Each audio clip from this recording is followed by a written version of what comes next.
Ucap syukur akan segala kemurahan dan anugerah-Mu.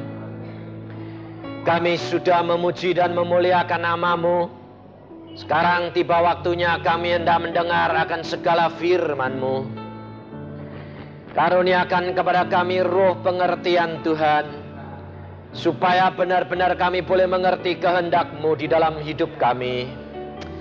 Karena Engkau tahu Tuhan, masanya sudah amat singkat, supaya kami tahu kapan Engkau datang dan kami boleh berjaga dan berdoa setiap saat, supaya kami mengerti kehendak-Mu dalam melakukan tiap-tiap hari. Terima kasih Bapa, ajar kami untuk mengerti firman-Mu, apa yang Engkau pesankan hamba sampaikan, dan buat kami mengerti dan taruh dalam hati dan kepikiran kami. Dalam nama Tuhan Yesus, Tuhan Roh Kudus yang berkarya pada malam hari ini. Dalam nama Tuhan Yesus kami mengucap syukur. Haleluya. Amin. Silakan duduk saudara. Saudara-saudara yang kasih dalam Tuhan, kemarin saya pergi ke Blimbing Sari. Perjalanan dari sini kira-kira 2,5 jam. Dan saya bersama-sama dengan Pak Firmanyo, dia juga ikut ke sana. Dan di pojok desa yang pelosok sana saudara, kita boleh berbakti bersama-sama dengan saudara-saudara dari pelosok sana itu kira-kira 1.500 orang saudara. Di sana saya dapat menikmati bedanya di negara yang maju, negara Kristen sama yang di Bali ini, di Indonesia. Saya baru pulang dari Australia selama sebulan. 3 minggu yang lalu saya barusan pulang bersama dengan istri saya. Di Australia sana saudara, pada waktu pelayanan di sana selama sebulan, pada waktu yang terakhir kami menyewa gedung gereja. Gedung gereja di sana itu gedungnya cukup bagus, perlengkapannya bagus, tetapi orangnya cuma berapa gelintir, saudara. Bahkan ada gedung gereja yang dijual. Kenapa? Karena untuk memelihara tidak mampu. Sebabnya karena anggotanya sedikit. Pada waktu kami menyewa gedung gereja yang muat kira-kira 700, lalu kami itu gereja itu muat 700 itu disekat-sekat gitu loh. Supaya kalau sedikit ya sedikit, kalau banyak tambah-tambah. Lah, pada waktu kita minta kepada mereka pengurusnya supaya dibuka semuanya, pengurusnya bingung, saudara. Dia berkata begini, loh mau nampung orang berapa? Loh paling sedikit 500, mana ada kamu bisa ngumpulin orang 500. Loh, kenapa enggak bisa?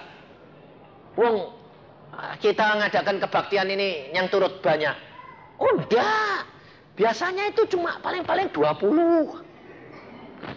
Lalu pada waktu itu dimulai jam 7, saya datang di sana itu jam 6:30. Apa terjadi, saudara? Belum boleh masuk. Loh lah, bagaimana ini? Saya bilang belum boleh. Oh, masih ada kebaktian. Loh, jam berapa kebaktiannya? Jam 6. Loh lah, kita nyewa jam 7 kok kebaktian jam 6 itu apa selesai? Oh enggak apa-apa. Jam 7 kurang seperempat sudah bakal selesai kok. Loh, cuma 3/4 jam? Iya. Kenapa begitu? 3/4 jam itu sudah lama. Lalu pada waktu saya lihat anggotanya berapa? 10. Waduh, saya sampai gini. Ini loh gereja di negara-negara Kristen yang dinamakan Kristen sekarang sudah demikian mundur, saudara. Kenapa? Sebab segalanya terjamin. Dari mulai lahir sampai mau mati sudah disediain kuburan. Jadi orang tidak perlu mikir lagi hidup ini. Karena apa? Karena orang Kristen di sana, ke negara-negara Kristen sudah mulai tidak memikirkan setelah di dalam dunia ini kita kemana. Saudara tahu, orang Kristen kerap kali kalau tidak ada tantangan, saudara, kekristenan ini menjadi mati. Tetapi orang Kristen ternyata takut terhadap tantangan. Orang Kristen kalau menghadapi tantangan sedikit sudah bingung, ribut. Sakit sedikit sudah ribut. Takut mati. Jujur, saudara ini jadi orang Kristen takut mati enggak? Takut toh? Kenapa? Karena kamu itu belum mengenal keadaanmu di sana. Ini jujur, saya enggak takut mati. Kalau saya Tuhan bilang mamanya Yusa, kamu mau pulang kapan? Sekarang, saya bilang. Loh benar, saya jujur. Dan apa yang saya katakan ini saya buktikan, saudara. Sebab saya enggak main-main. Pada waktu saya di Australia baru seminggu, baru 1 minggu. Apa terjadi? Istri saya jatuh sakit. Pembuluh darahnya pecah semuanya. Karena terlalu capek. Pada waktu mau ke Australia itu Tuhan sudah pesan. Istrimu tidak boleh terlalu capek. Nah, saya pikir tidak boleh terlalu capek di Australia. Ya toh? Tanggapan saya salah. Ternyata Tuhan bilang istrimu jangan terlalu capek. Nah, pikiran saya nanti di Australia jangan capek-capek. Nah, lalu saya pesan sama istri saya, kamu nanti di Australia tidak boleh capek-capek ya. Hati-hati loh, kalau capek-capek umur pendek. Saya bilang, kenapa? Karena Tuhan sing pesan supaya jangan sampai nanti pulang di Australia. Kenapa? Karena anak-anak itu sudah dapat pesan dari Tuhan bahwa istri saya itu tahun ini harus pulang. Nah, banyak orang bilang gini, Pak Yusa ini kok aneh. Istrinya mau pulang kok diomong-ngomongin. Loh, pulang itu cuma pindah tempat. Loh, betul enggak? Loh, pulang ke surga itu pindah tempat atau pindah tempat toh? Lah saudara ini kalau dipanggil presiden, yuk pindah ke istana, mau nggak? Lah ya kalau dipanggil Tuhan kok nggak mau? Karena takut toh? Karena apa? Cinta dunia toh kamu? Nah itu masalahnya. Nah iya. Maka dari itu saudara pada waktu itu saya berkata, kamu nggak boleh capek-capek. Lah saya tidak tahu kalau dia ini ternyata orang perempuan ini kalau mau berangkat tegang luar biasa. Nyiapin ini 3-4 hari sebelumnya itu tidurnya kurang. Mikir bawa apa? Anak saya mau berangkat lagi ke Belanda. Yang anak perempuan balik ke Belanda, saya sama istri saya ke Australia. Lalu istri saya ini nyiapin anaknya, nyiapin dia. Nggak terasa kalau dia ini capek luar biasa. Sampai di Australia 1 hari, besoknya retreat di tempat yang dingin. Makannya nggak suka, karena apa? Nggak ada nasi. Sausnya itu nggak enak semuanya, nggak cocok. Dagingnya kambing lagi, karena di tempat dingin dikasih lem, kasih kambing supaya panas. Oh, istri saya nggak makan 3 hari, makannya sedikit-sedikit, cuma kentang, cuma apa gitu, lemah badannya dan jatuh sakit. Saya bawa pulang setelah retreat, saya bawa pulang, ternyata apa? Tidur saya kaget, setengah mati, saudara. Kenapa? Saya ini kan hamba Tuhan, melayani orang mau mati itu kan banyak. Jadi saya lihat istri saya kaget. Kenapa? Mata saya tuh diarahkan kepada muka istri saya. Loh Tuhan, istriku ini si orang yang mau berangkat. Sudah tinggal tarik nafas, gelek gitu. Saya bilang, loh Tuhan, loh kok mau mati istriku? Saudara tahu, adik saya pada waktu lihat istri saya, dia bilang, kakak, loh, kakak kok mau berangkat? Loh kok kamu tahu? Loh saya itu dulu nungguin bapaknya, ibunya Bu Pomo itu mau berangkat tuh ya persis gini. Saya bilang, memang kakakmu ini sudah mau berangkat. Loh kamu tahu toh? Ya tahu. Lah kok kamu kok tenang saja? Lah mau apa? Wong dia mau pindah kok. Loh saudara tahu? Kalau pulang itu pindah enggak? Saya dengar kesaksian saya gini ya. Jadi kamu harus nanti kalau ngalami sendiri, jangan panik ya. Hati-hati ya, kamu jadi orang Kristen harus konsekuen. Ngerti enggak? Saya berani khotbah, saya berani mengatakan, saya harus praktek. Saya bilang sama adik saya, enggak usah takut. Kalau dia harus pulang, biar pulang. Dan istri saya masih ngomong loh. Jangan dikira kalau sudah gitu tuh tidak bisa ngomong. Ngomong. Dia berkata begini. Dia kalau manggil saya kan yang sayang. Dia bilang gini, yang, aku ini kok kayak orang geger otak ya, yang. Kenapa? Loh, ini kalau goyang sedikit itu sudah fly. Saya bilang, kamu ini pembuluh darahmu pada pecah. Saya bilang, lah aku ini kok tidak bisa lihat. Ya, tutup mata saja. Saudara tahu, dia tidak bisa lihat, dia sudah buta. Bagaimana kalau saudara menghadapi kenyataan seperti istri saya, hadapi saya yang ngadepi ini. Lalu dia ngomong begini, yang nyetel kaset ini siapa? Puji-pujian. Saya bilang, kamu dengar puji-pujian setiap saat, siang malam? Iya. Saya bilang, tidak ada yang nyetel kaset. Nggak mungkin. Kamu sudah diambang pintu surga. Dengar puji-pujian di surga. Oh, pantesan. Ini kok siang malam kok ada, tiap saat kok ada orang muji-muji Tuhan terus. Dan puji-pujiannya aku belum pernah dengar. Bagusnya luar biasa. Karena kamu sudah diambang pintu surga. Oh gitu lah, pantesan. Saya ini kok badan saya kok ringan naik turun gini. Lah iya, saya bilang. Siap-siap, saya bilang. Loh, saudara tahu? Anak saya di negeri Belanda yang pulang dia langsung introkal. Dia berkata gini, Papa, ada apa dengan mama? Kenapa? Saya dapat penglihatan kaki mama sudah menginjak ambang pintu surga. Tinggal setengah langkah mama masuk ke gerbang pintu surga. Tetapi mama menoleh ke belakang, lihat anak-anak, lihat kepada saya. Ada apa, Pak? Lalu saya katakan, memang keadaan mamahmu sudah diambang pintu, tinggal melangkah, tinggal tarik napas, gelek. Hah? Mama mau berangkat, Pak? Iya. Nah, terus bagaimana? Jangan khawatir, sembahyang, tanya Tuhan. Kalau Tuhan bilang pulang, pulang. Kalau Tuhan bilang tidak, nanti kan beres. Sudah, nanti kami telepon engkau. Apa terjadi, saudara? Pada waktu saya katakan tutup mata, ucapkan syukur, siap-siap. Lalu saya berdoa. Tapi saya pada waktu berdoa itu buka mata apa enggak? Hah? Ayo, menurut saudara kira-kira tutup mata atau buka mata? Ya buka mata lah, nanti berangkat kan saya enggak kelihatan. Siapa yang ngajari kalau sembahyang nutup mata itu siapa? Enggak ada toh? Karena apa? Karena kamu supaya jangan mata keranjang. Itu supaya nutup mata kalau sembahyang. Makanya pendeta kalau sembahyang nutup mata. Karena kalau sembahyangnya matanya buka, terusan matanya keranjang, nanti pendetanya lihat kanan kiri tidak konsentrasi. Tapi kalau saya sama istri saya ya tutup mata. Karena apa? Lah dia tidak tutup mata. Karena apa? Lah dia mau berangkat kok. Saya berdoa begini, Tuhan, Engkau lihat istriku sudah mau berangkat loh Tuhan. Sekarang bagaimana, terserah Engkau. Roh Kudus ini ngomong di sini jelas, saudara.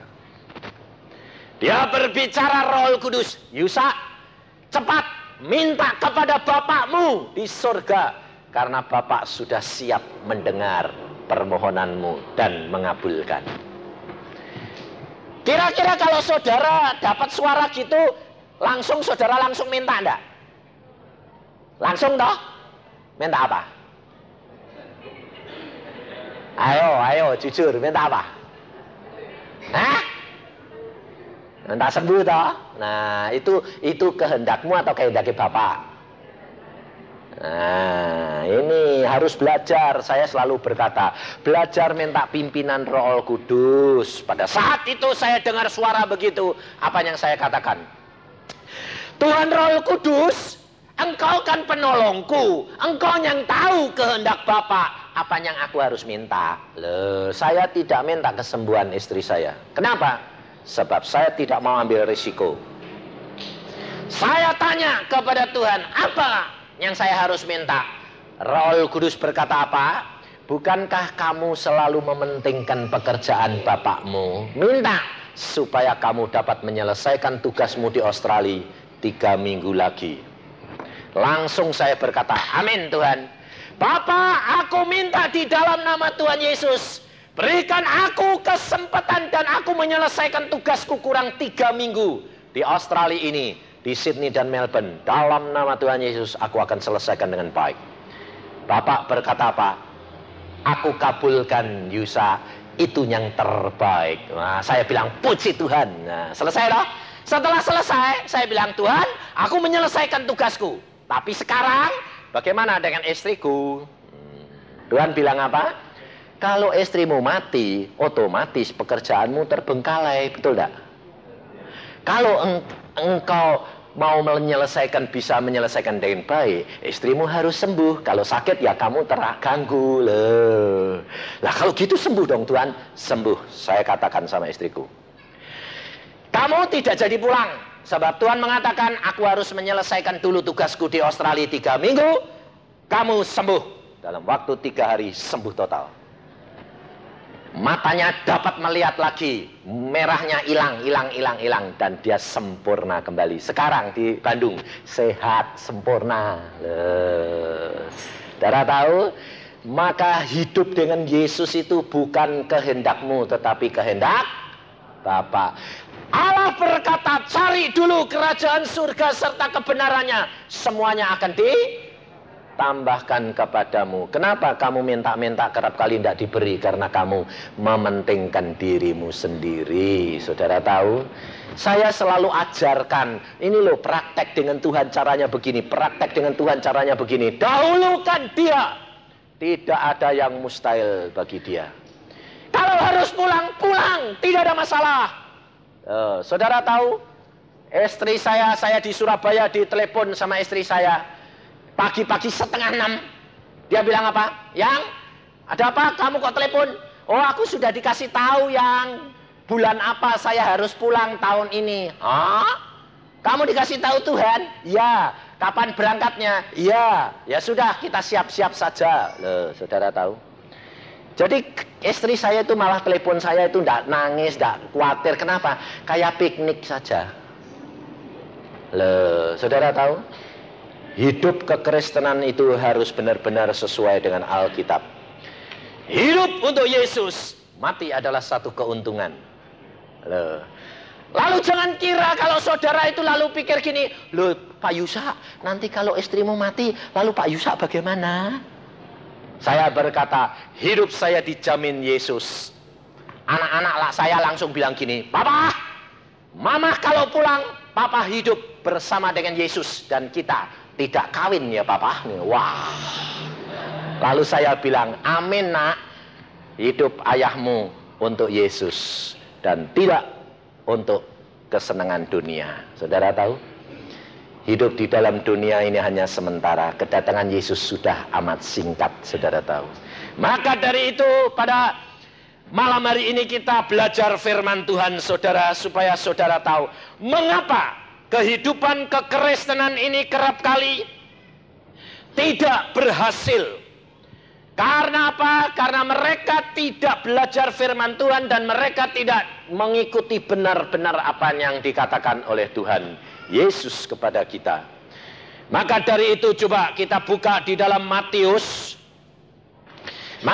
pasal yang ke-20.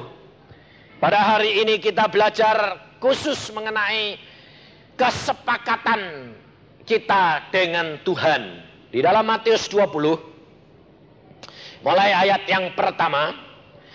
Adapun hal kerajaan surga sama seperti seorang tuan rumah yang pagi-pagi benar keluar mencari pekerja-pekerja untuk kebun anggurnya. Setelah ia sepakat dengan pekerja-pekerja itu mengenai upah sedinar sehari, ia menyuruh mereka ke kebun anggurnya.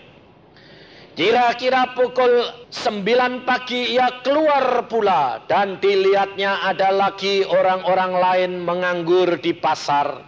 Katanya kepada mereka, pergi jugalah kamu ke kebun anggurku dan apa yang pantas akan kuberikan kepadamu.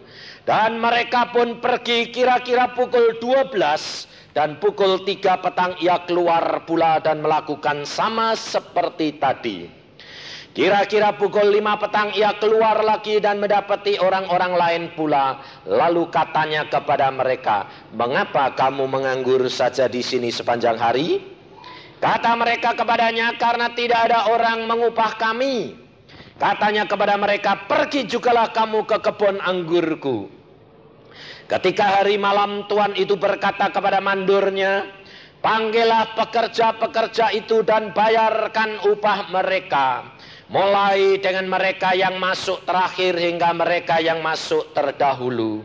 Maka datanglah mereka yang mulai bekerja kira-kira pukul 5, dan mereka menerima masing-masing 1 dinar. Kemudian datanglah mereka yang masuk terdahulu, sangkanya akan mendapat lebih banyak. Tetapi mereka pun menerima masing-masing 1 dinar juga. Ketika mereka menerimanya, mereka bersungut-sungut kepada tuan itu, katanya, mereka yang masuk terakhir ini hanya bekerja 1 jam dan engkau menyamakan mereka dengan kami yang sehari suntuh bekerja berat dan menanggung panas terik matahari. Tetapi tuan itu menjawab seorang dari mereka, saudara, aku tidak berlaku tidak adil terhadap engkau. Bukankah kita telah sepakat sedinar sehari? Perhatiin saudara, ambillah bagianmu dan pergilah. Aku mau memberikan kepada orang yang masuk terakhir itu sama seperti kepadamu. Tidakkah aku bebas mempergunakan milikku menurut kehendak hatiku? Atau iri hatikah engkau karena aku murah hati? Demikianlah orang yang terakhir akan menjadi yang terdahulu, dan yang terdahulu akan menjadi yang terakhir. Mari kita berdoa. Tuhan, firman-Mu sudah hamba bacakan. Buat anak-anak-Mu mengerti saat ini, supaya masuk dalam hati dan kepikiran kami. Dalam nama Tuhan Yesus kami mengucap syukur. Amin.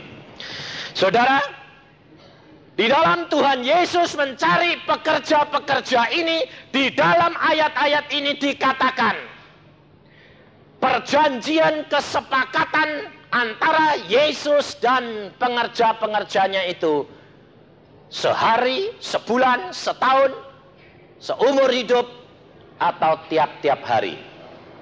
Perhatiin, apa yang dikatakan? Perjanjian kesepakatan upah yang diberikan itu berapa? Sedinar sehari. Perhatiin saudara, ini rahasia keberhasilan orang Kristen.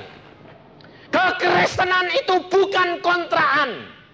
Kekristenan perjanjian dengan Yesus itu bukan kontrak, tetapi dari hari ke hari.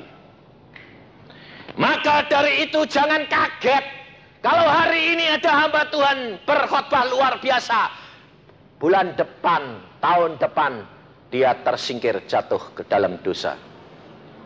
Jangan kaget saudara, karena firman Tuhan sudah berkata, perjanjian kesepakatan antara Allah dengan kita dari hari ke hari. Mengapa saudara kerap kali bingung menghadapi masalah demi masalah? Karena saudara tidak sadar bahwa kekristenan kita berjalan itu hari demi hari bersama dengan Yesus. Orang Kristen kerap kali gagal. Karena apa? Karena merasa sudah punya pengalaman. Umpamanya contohnya, seorang Kristen supir taksi, dia pada waktu pagi berdoa, Tuhan berikan aku berkat hari ini. Lalu dia digerakkan oleh roh, lalu mengkal di satu tempat. Dan ternyata dari mengkal di satu tempat itu dia dapat pengangkutan yang demikian besar. Karena pas ada turis yang keliling-keliling sehari suntuh. Lalu dengan pengalaman itu, besok dia tidak sembahyang, mengkal lagi di tempat itu. Bakal dapat sama dengan yang kemarin apa enggak? Hah? Tidak. Ini saudara perhatikan.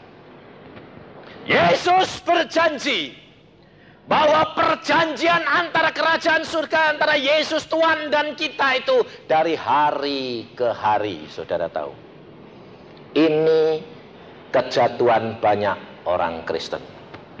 Kalau dia punya pengalaman hari ini, lalu pengalaman itu diterapkan terus dari hari ke hari, akhirnya dia gagal enggak?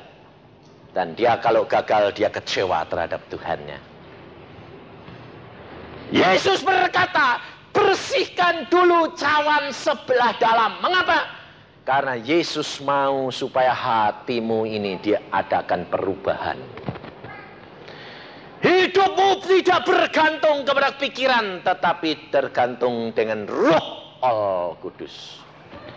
Yesus sudah berkata, aku akan pergi ke surga, aku akan utus Roh Kudus. Dan dia akan tinggal di dalam kamu dan akan memimpin kamu dalam seluruh kebenaran. Tapi saudara tidak menggunakan itu. Bayangin, saudara kerap kali masih pakai pikiran terus. Lalu saudara berkata, kan kita dikasih akal budi, buat apa tidak dipakai?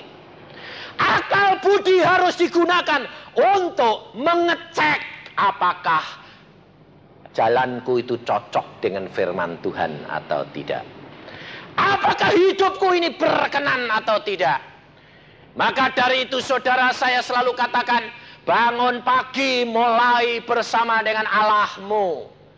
Hidupmu serahkan. Bangsa Israel, mengapa Tuhan menurunkan mana malam hari?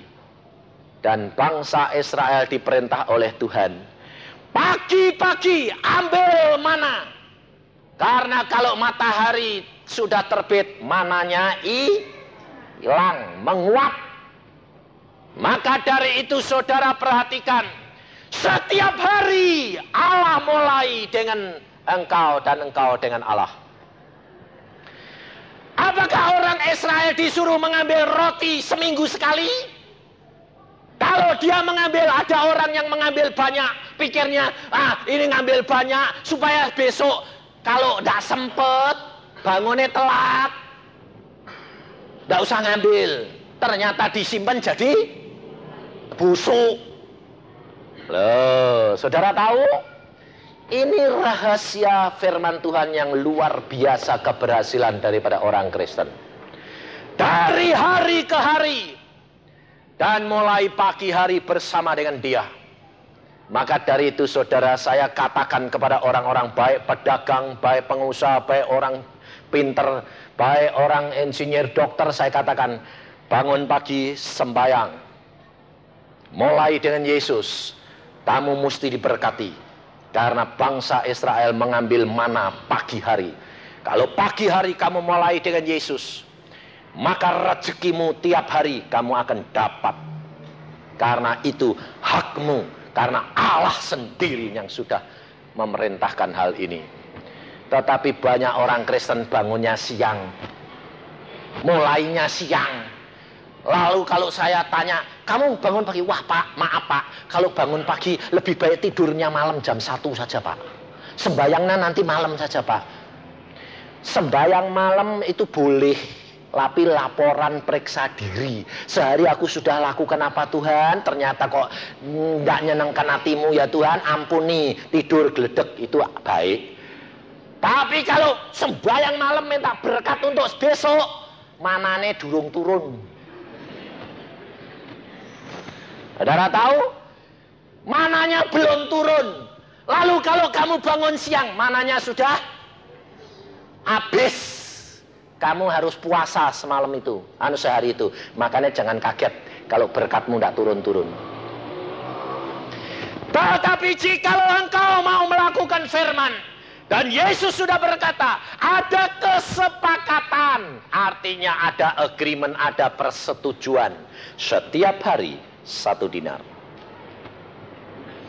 Jangan iri kepada orang lain yang baru kerja sedikit kok sudah dapat sedinar. Itu hak daripada Tuhan kita, saudara. Tidak usah khawatir, setiap orang punya jatah sendiri-sendiri. Percaya enggak kalau saudara itu sudah diukur oleh Tuhan, punya jatah sendiri-sendiri? Tidak usah rebutan.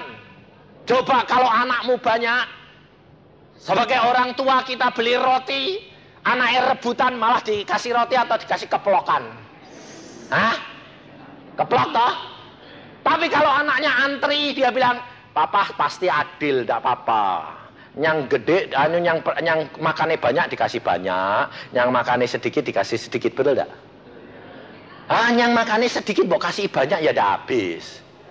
Loh, semua segini dulu, yang kurang boleh ambil lagi, betul tidak? Saudara, saya ini melakukan firman dan keluarga kita luar biasa. Lihat mujizat demi mujizat. Sampai orang-orang Australia itu setelah kumpul sama keluarga kami, saya sama istri saya selama sebulan, mereka bilang apa? Ini loh, kita lihat kenyataan. Hidup dengan Tuhan itu harusnya gini. Rileks. Tidak tegang, tapi berjaga dan berdoa. Rileks. Nah. Saudara tahu pada waktu saya mau berangkat ke Australia, keuangan kami itu tidak banyak. Anak saya 2 laki bilang gini, Papa, uangnya buat 1 bulan buat kami masih berapa, Pak? Masih ada beberapa ratus, ini cukup buat kamu lah. Kan kamu cuma 2 orang, tidak apa-apa. Nanti kalau tidak cukup, Tuhan itu lebih tahu, pasti kamu akan diberkati lebih. Anak saya bilang apa? Aku tidak khawatir, Allahku tidak pernah terlambat nolong aku. Dan apa terjadi? Itu sore hari ngomong sama saya. Jam 9 malam ada telepon dari Jakarta. Dan jam 5 besok itu saya berangkat ke Jakarta dari Bandung. Telepon itu ngomong gini, Pak Yusa, saya dengar kamu mau ke Australia. Ya. Kapan? Besok jam 5 pagi saya berangkat dari Bandung. Suara di sana bilang apa? Kok cepet amat? Loh, kok cepet amat apa? Wong dipanggilnya itu sudah setengah tahun yang lalu. Lah kok tidak ngomong-ngomong? Saya bilang, saya kalau hamba Tuhan mau berangkat ngomong-ngomong, nanti disangkai minta sangu. Loh, jujur, betul tidak? Ya Pak. Lah ini betul manggut, ya betul. Coba kalau Pak Firman ini mau pergi ke Jawa Timur mau menginjil, maaf saudara, lalu mampir ke rumahmu, aku mau berangkat ya lusa. No. Lalu jemaatnya bilang apa? Bisik-bisik, gak bawa sangoni. Betul enggak? Lalu kalau SD bilang, lo wong diutus Tuhan kok, yo ndak enak, wong nenek kan dia kan minta diri, ya disangoni loh. Lalu dia omongan orang lain bilang apa? Wah mampir-mampir, padune minta sangu, betul enggak? Orang itu loh, mulutnya ini loh, jelek. Nah ya, saya buka terus terang, sebabnya apa? Untung saya penginjil, enggak pendeta. Jadi saya bantu dia, sebab dia kalau ngomong enggak berani. Soalnya nanti jemaatnya kesinggung. Nah, tapi kalau saya enggak peduli, wong saya, kamu enggak jemaat saya kok. Loh betul enggak? Makanya saya bilang sama orang itu yang di Jakarta ini, saya kalau ngomong nanti kamu kira saya minta sangu. Allahku kaya dan tidak pernah meninggalkan anak-anaknya. Dia bilang apa? Ya jangan gitu toh Pak Yusa. Kenapa jangan begitu? Saya mau titip boleh enggak? Saya bilang kalau titip boleh, tapi enggak boleh gede-gede, overweight. Dia bilang, enggak, saya titip kecil aja. Oke. Kamu berangkat jam berapa? Jam 5 pagi dari Bandung sampai di Jakarta jam 9. Lewat mana? Lewat Grogol. Oke, kalau gitu gini Pak. Bagaimana titipan saya bisa diambil? Kamu taruh di tempat satu saudara yang rumahnya Grogol ini yang saya biasa nginep. Saya akan mampir sana terus ambil, saya berangkat. Oh ya Pak, jam 8 saya antar ke sana. Pak, tolong ya Pak, titip ya Pak, sampaikan ya. Ya. Saya sampai di sana jam 9, saya bilang sama yang punya rumah, mana titipannya si Anu itu? Lalu diambil. Kecil. Segini. Lalu, loh, ini titipannya buat siapa? Tulisannya itu, titip untuk keluarga Yusa. Loh, kan lu bingung ya saya? Lu katanya mau titip buat saudaranya di Australia. Tak sangkai. Dia bilang, aku mau titip Pak, tak sangkai titip buat saudara di Australia sampai tak omongin. Jangan gede-gede karena nanti overweight. Titip untuk keluarga Yusa. Waktu saya, oh buat saya. Oke, saya masuk di mobil, saya berdoa, saya mau berangkat.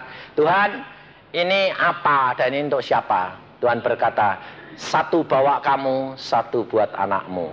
Tinggalkan anakmu. Oke, saya buka jeglek berapa? 2 juta. 1 anak saya bilang, "Loh, Pak, Tuhan tidak pernah terlambat." Loh, saudara percaya? Allah kita itu adalah Allah yang luar biasa.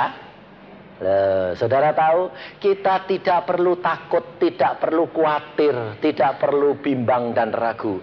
Allahmu tahu segala kebutuhan dan keperluanmu, saudara. Yang diperlukan oleh tiap-tiap anak Tuhan itu apa? Setiap hari terjadi kesepakatan dengan Allah, perjanjian dengan Allah setiap hari. Maka dari itu engkau langkah demi langkah berjalan dengan Yesus Allahmu, dengan pimpinan Roh Kudus, engkau tidak perlu takut.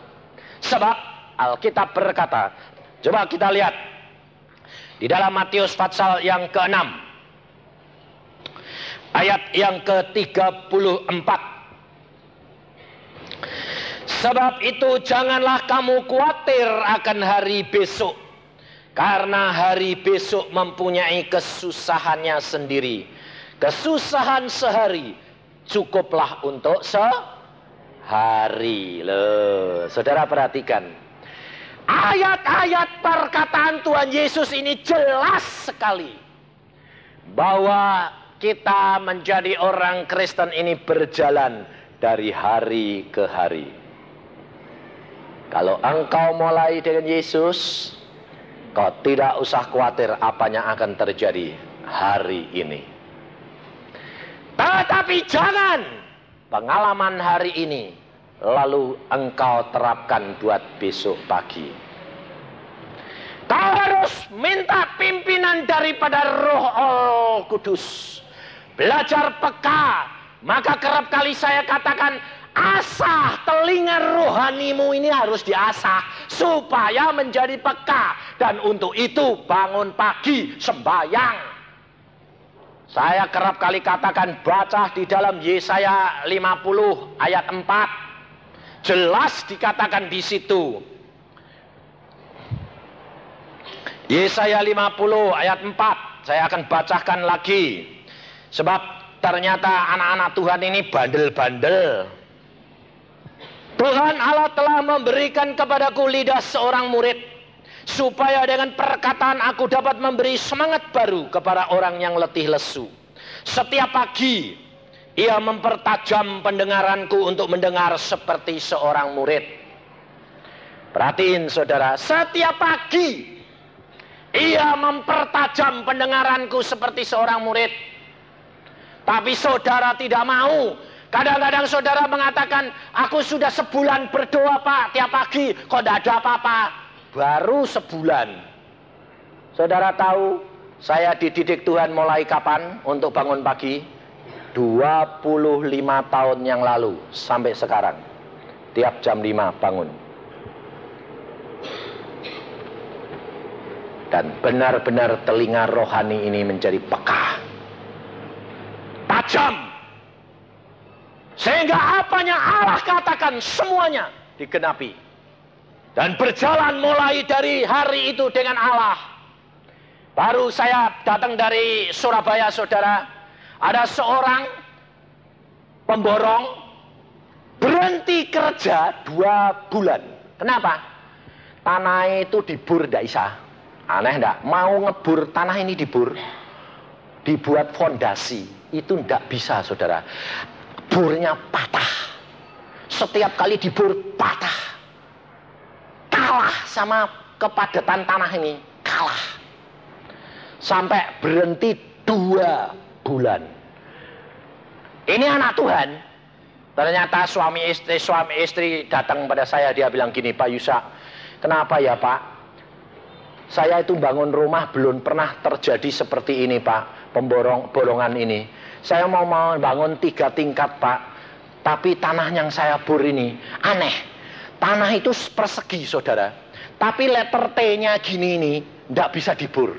1 deret sama setengah, tidak bisa dibor. Aneh, sampai diperiksakan ke laboratorium. Laboratorium bilang, ini biasa, tapi ternyata bornya kalah terus. Pakai alat yang modern, tidak kuat. Sampai dia bingung. Akhirnya saya berdoa, Tuhan, apakah saya ini mau engkau suruh tolong keluarga ini? Enggak. Tuhan berkata, tolong pergi ke sana. Ya. Lalu saya pergi ke tempat garapannya itu, masih tanah lapang. Saya masuk, saudara tahu, baunya itu busuk luar biasa. Tapi hamba Tuhan yang lain yang ikut saya itu enggak bau apa-apa. Saya bau, waduh baunya kok kayak gini. Saya bilang mau tumpah saya. Lalu hamba Tuhan ini yang bilang, mana sih? Mana? Saya bilang, atuh baunya kayak gini. Mana? Orang semua enggak bau, cuma saya satu.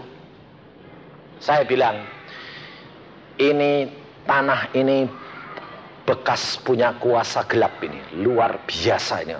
Lalu orangnya bilang apa? Iya Pak, ini bekas rumahnya dukun. Suami istri dukun dua-dua di rumah ini. Oh pantesan, saya bilang, ini buah baunya busuk. Ayo kita berdoa. Saya berdoa. Tuhan, engkau yang utus aku. Dalam nama Tuhan Yesus, setan ini dikerjakan oleh anak-anak Tuhan. Saya tanya sama yang ngerjain, yang punya ini anak Tuhan enggak? Enggak. Ah, enggak apa-apa. Tapi yang kerja kamu anak Tuhan toh? Ya. Dalam nama Tuhan Yesus, setan aku katakan, hei, jangan ganggu anak Tuhan bekerja. Setelah selesai bangunan ini, kalau nanti diserahkan sama yang punya, kalau yang punya panggil kamu, balikin. Loh, betul enggak? Wong yang punya ndak anak Tuhan, kalau dia mau manggil balik ya balik toh. Ya biarin toh. Ya biar peduli, saya bilang. Pokoknya sekarang jangan ganggu anak Tuhan. Selesai. Lalu saya katakan, pasti ambrol, saya bilang. Kalau ndak ambrol, itu bukan kuasa Allah. Ya Pak, pakai mesin atau pakai tangan? Sasukamu, pakai tangan ya boleh, ndak apa-apa, pokoknya jebol. Besok pagi-pagi dibur, saudara. Tukangnya bilang, Pak, ngeburnya pakai apa? Pakai biasa saja. Lawang pakai mesin, tidak bisa kok pakai tangan. Jebol-jebol, kemarin sudah didoain. Baru diputar berapa kali ambrol. Sampai tukangnya bilang, lu kok gampangnya kayak gini sih Pak? Kok aneh ya Pak? Loh, saudara tahu. Lalu apa? Setelah dibur 2 meter lagi jadi 4 meter, apa terjadi? Bukan jebol tapi ambrol sungguh-sungguh. Karena apa? Longsor. Sampai tukangnya lupa, kok jadi longsor? Lalu si yang ngerjain ini pemborongnya lapor saja, Pak Yusa, kok longsor semua Pak? Oh ya, sembayangnya tadi kecepatan kebanyakan. Saya berkata, setan jangan hambat, nanti ambrol. Ambrol beneran sembayangnya. Harusnya tembus, orang ambrol, jadi ambrol semua. Sekarang kamu nanti balik ke sana sembayang, tanah jangan ambrol ya, pas-pasan saja jebol.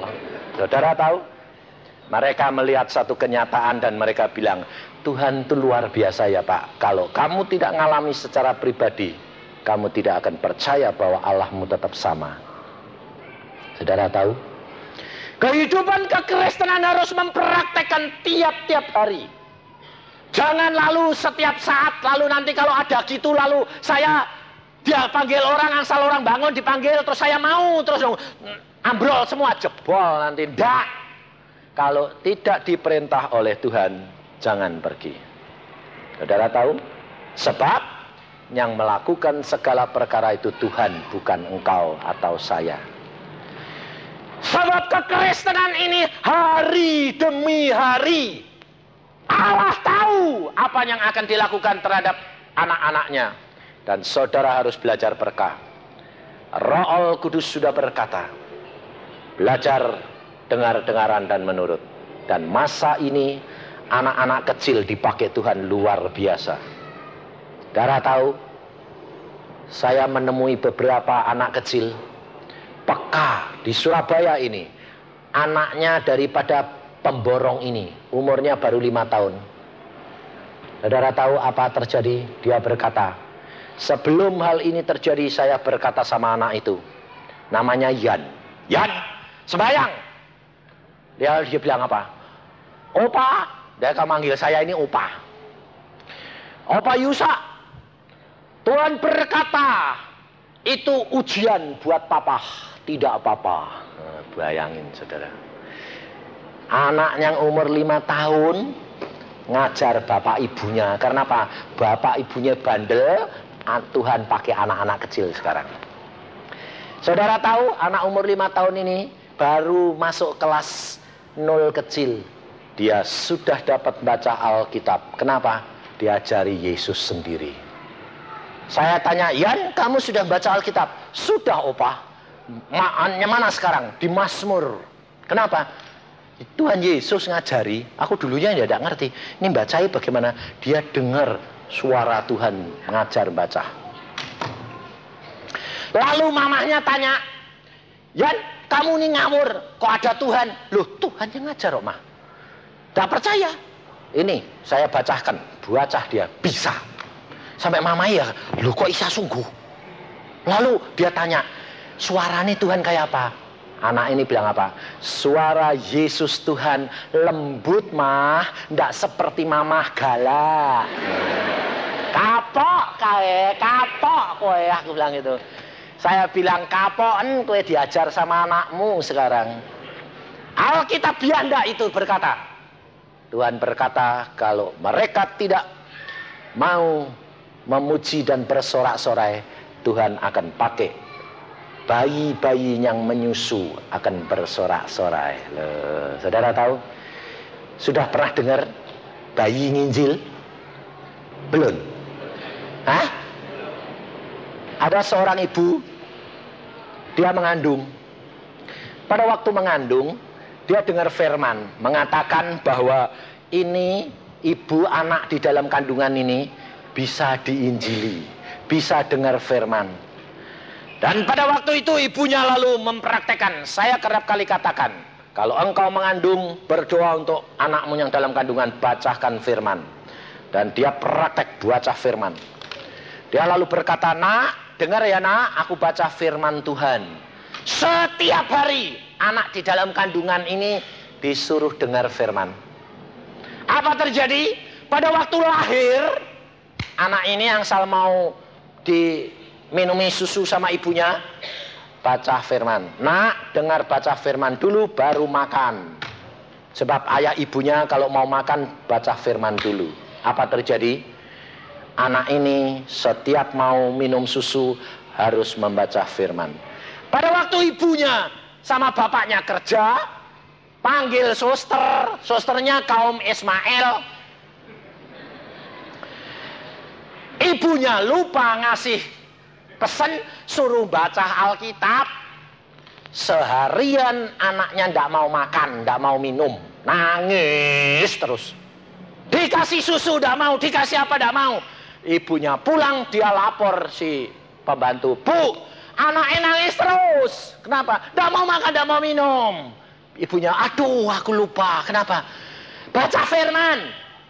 Loh kok baca firman? Bagaimana sih Bu? Ini loh, bacain buku ini. Bacain. Kamu perhatiin, baca. Nak, dengar firman Tuhan, bacain. Urut. Lalu anaknya itu diem, mesem-mesem, kasih susu. Plek, cop. Susternya bilang, ini anak atau orang dewasa? Akhirnya si suster ini nggak begitu percaya. Tapi malam itu kan beberapa kali nyata. Habis itu besoknya mamahnya pergi, dipraktekin sama susternya, nggak dibacain, nggak kurang ajar susternya. Nangis, dikasih nggak mau, dikasih. Ini anak apa sih? Dia bilang. Langsung dibacain firman. Dengar firman ya. Meskipun dengan galak, bacain ayat Alkitab, kasih mau. Lalu saudara tahu, bayi ini setiap kali 3 jam susternya harus baca Alkitab. Akhirnya dalam waktu beberapa lama susternya bertobat. Dia bilang, aku bertobat bukan diinjili orang, tapi diinjili bayi.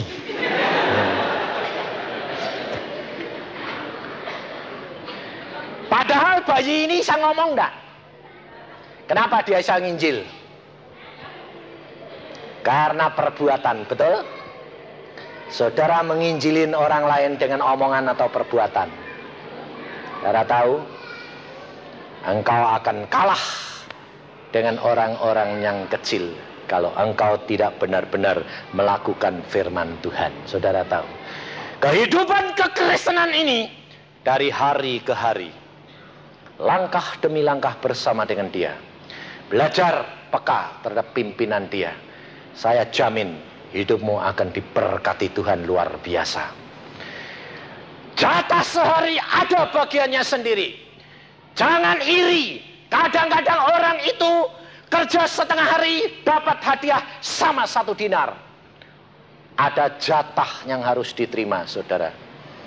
Dan jatah itu sudah ditetapkan oleh Allah antara engkau dan saya dan Allah. Dan jangan iri hati.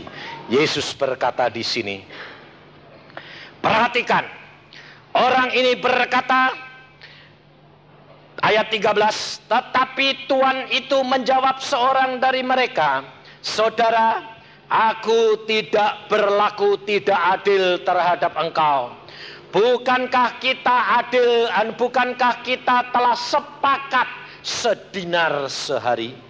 Ambillah bagianmu dan pergilah. Kira-kira pengerja-pengerja yang kerja sehari suntuk ini besok akan kerja lagi atau tidak? Pasti dia tidak akan kerja karena merasa tuannya tidak adil. Dia tidak akan bekerja karena merasa kecewa terhadap perlakuan tuannya. Saudara jadi orang Kristen ternyata kerap kali kecewa karena orang Kristen yang lain, betul? Bukan kecewa terhadap Yesus, tetapi kecewa terhadap perlakuan sesama, betul? Kerja baru sebentar kok diupai sama. Iya, Allah itu tidak adil. Tak ke gereja, lalu murtad. Saudara sadar bahwa kamu itu di dalam hatimu masih ada iri hati? Melihat orang lain diberkati lebih, kamu iri? Bertobat, cepat. Waktunya sudah amat singkat. Kalau engkau kecewa, kalau engkau mengadili tuanmu tidak akan bertambah baik sama kamu. Tetapi apa yang sudah dijanjikan itu menjadi bagian Anda. Tetapi jikalau engkau menyenangkan hati dia pasti akan memberikan berkat berkelimpahan dan berlebihan. Ini kami alami, saudara. Saya kerja berapa jam sama kerja 1 jam sama saja. Saya kemarin ketemu Pak Silas Buntoro. Kemarin dulu pendeta dari Lawang, dia barusan kena stroke, lumpuh. Kenapa? Terlalu giat. Akhirnya dia ngomong sama saya begini, Pak Yusa, Tuhan tuh sebetulnya sudah tegur saya. Silas, apakah kalau kamu kerja mati-matian begitu itu, kamu pikir bahwa kalau tidak ada kamu itu kerjaan saya akan terbengkalai? Kamu itu tidak ada artinya di hadapanku. Saudara tahu bahwa kita kadang-kadang punya motivasi kerja giat untuk Tuhan, tapi sebetulnya bukan menyenangkan hati Tuhan. Giat untuk Tuhan belum tentu menyenangkan hatinya Tuhan. Sebab kegiatanmu kerap kali apa? Untuk kepuasan dirimu. Tetapi jikalau engkau melakukan pekerjaan itu sesuai dengan kehendak Bapa, pasti menyenangkan hatinya. Maka dari itu di dalam Efesus saya akan bacakan. Di dalam Efesus pasal yang ke-5, ayat yang ke-15, 16 dan 17. Perhatiin saudara. Karena itu perhatikanlah dengan seksama bagaimana kamu hidup. Janganlah seperti orang bebal, tetapi seperti orang arif. Dan pergunakanlah waktu yang ada, karena hari-hari ini adalah jahat. Sebab itu janganlah kamu bodoh, tetapi usahakanlah supaya kamu mengerti kehendak Tuhan. Usahakanlah supaya kamu mengerti kehendak Tuhan. Ini yang penting. Setiap hari saya datang di bawah kaki Tuhan tiap pagi. Yang pertama saya apa? Tuhan, apa kehendak-Mu dalam hidupku? Hari ini, apa yang aku lakukan, jadikan aku berkat bagi orang lain dan kemuliaan bagi nama-Mu. Adik saya punya anak kecil, saudara. Umurnya baru 3 tahun. Anak ini cinta Tuhan luar biasa. Lihat TV tidak seneng. Yang seneng nyanyi puji Tuhan. Lalu sakit, eksim, tidak sembuh-sembuh. Dibawa ke dokter tidak sembuh, dibawa kemana-mana tidak sembuh. Adik saya berdoa. Dia berdoa berkata, Tuhan apa maksudmu? Hanya Roh Kudus hanya ngomong apa? Kenapa kamu tidak mengucap syukur? Kamu berdoa saja. Bapa, muliakanlah namamu di dalam diri anakku. Bapa, muliakanlah namamu dalam diri anakku. Hanya berdoa begitu. Dalam waktu 1 minggu, eksemnya hilang. Sampai sekarang tidak timbul lagi. Saudara tahu? Kenapa? Karena mengerti akan kehendak Bapa. Itu yang utama, saudara. Maka dari itu jangan kita batasi akan kuasa Allah. Tetapi rendahkanlah hatimu. Duduk diam di bawah kaki Dia. Mengerti. Berusaha. Berjuang untuk mengerti kehendak Dia. Maka kehendaknya engkau turuti. Kau akan melihat perkara-perkara ajaib bersama dengan Dia. Amin. Mari kita berdoa.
Mengasihi mereka. Berdoa, saudara, berdoa. Inilah waktunya kita berdoa. Yesus, kia karata syakata kuria kata kai kita kiria kata. Taya karata siki kia karata syakata kuya kita. Kia karata syakata kuria kata kai kita ki. Yesus. Yesus, sikia karata syakata kuri kata. Taya karata.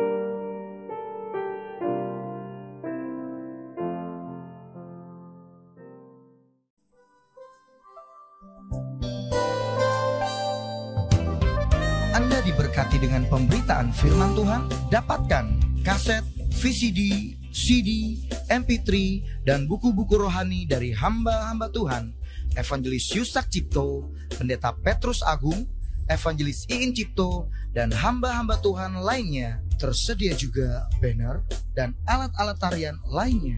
hanya di toko buku Bless to Bless. Bless to bless, bless to bless.